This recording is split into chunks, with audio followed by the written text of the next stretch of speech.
आज पंचक्रोशीमध्ये सुसज्ज अशी शेतकऱ्यांसाठी सोसायटीची जी इमारत उभी आहे त्याबद्दल आपलं योगदान काय होतं?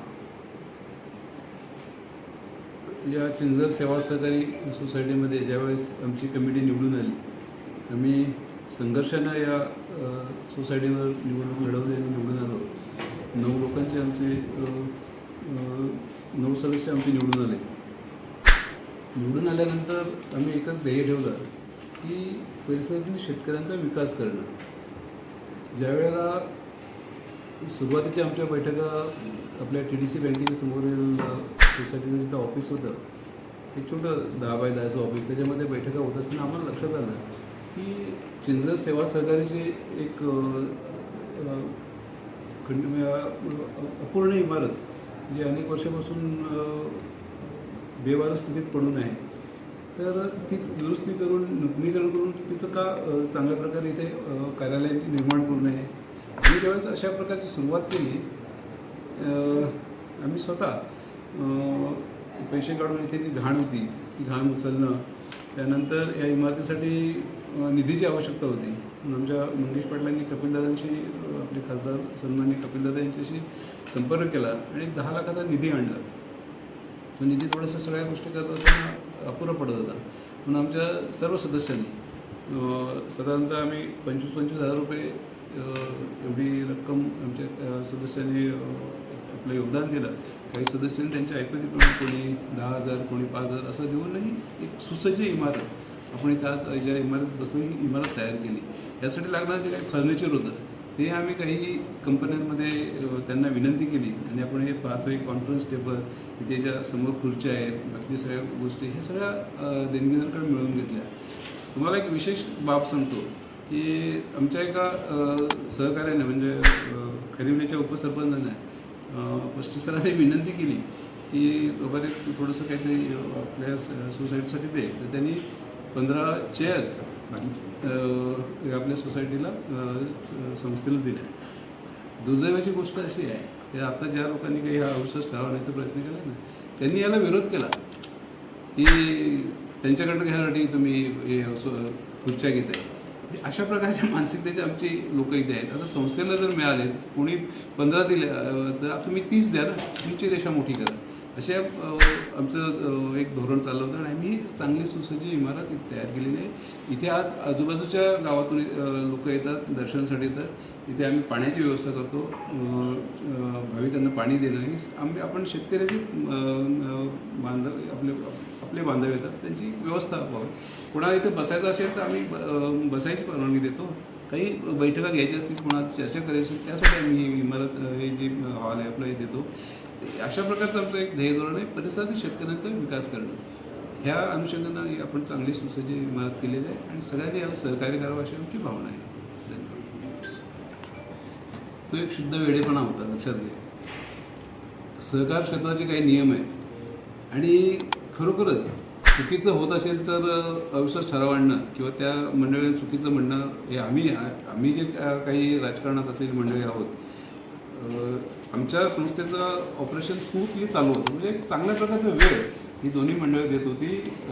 आज आमच्या संस्थेचा जो NPK जो आहे तो NPA मागच्या कमिटीने जो पुढे आणला आहे त्याच्यात आम्ही सुधारणा केलेली आहे.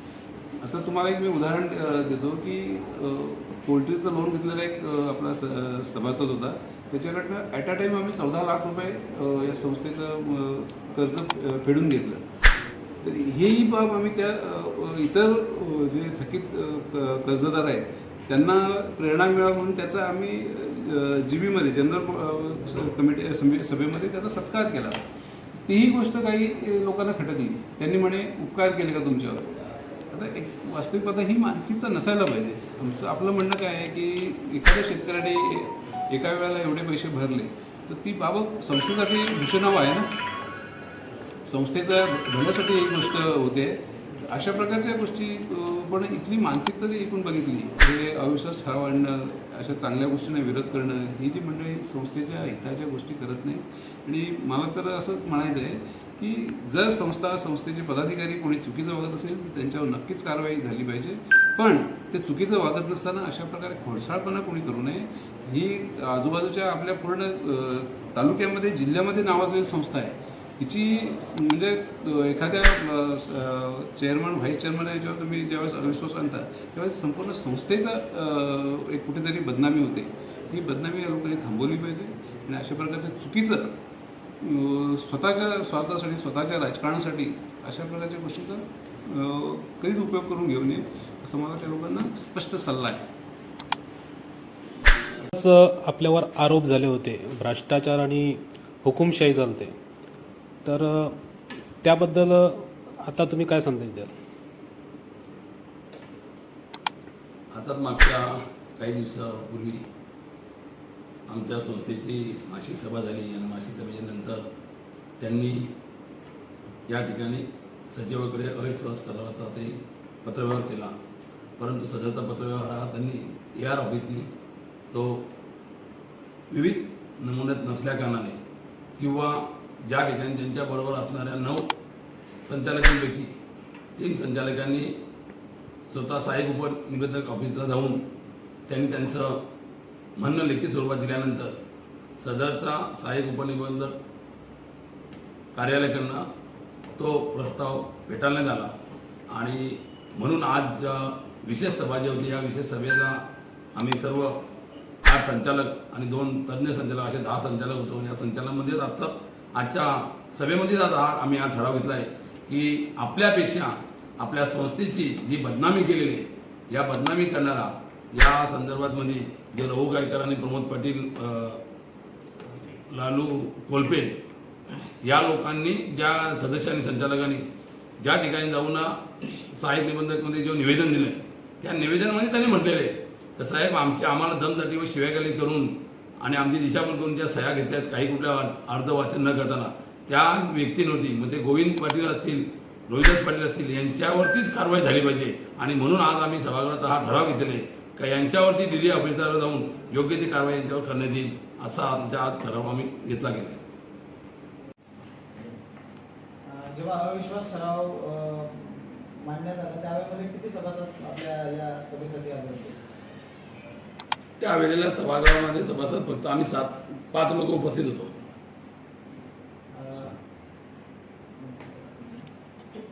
आजची पुन्हा सभा झाली त्यामध्ये किती सभासद होते? आजची सभा झाली त्या सभेमध्ये आम्ही 8 लोक होतो. म्हणजे एकूण आपल्या या संस्थेचे संचालक 15, 13 आपले संचालक, 2 आपले तज्ज्ञ असे एकूण आपले 15 सदस्य, 15 संचालक आणि 15 संचालकांपैकी आम्ही 10 संचालक आज म्हणजे 8 संचालक आणि 2 तज्ज्ञ संचालक असे उपस्थित होतो. ज्यांनी ठरावचा जो मुद्दा मांडला आहे किंवा मीडियामध्ये काही तुमच्या माध्यमातून आम्हाला त्यावेळेला समजलं तर आजच्या घडीला ते लोकांना सगळ्यांना समन्स बजावले देखील असताना गोविंद पाटील आणि रोहिदास पाटील यांचा चेहरा काला झाला असं समजावं लागेल म्हणून हे लोक आज या ठिकाणी उपस्थित राहिले नाही.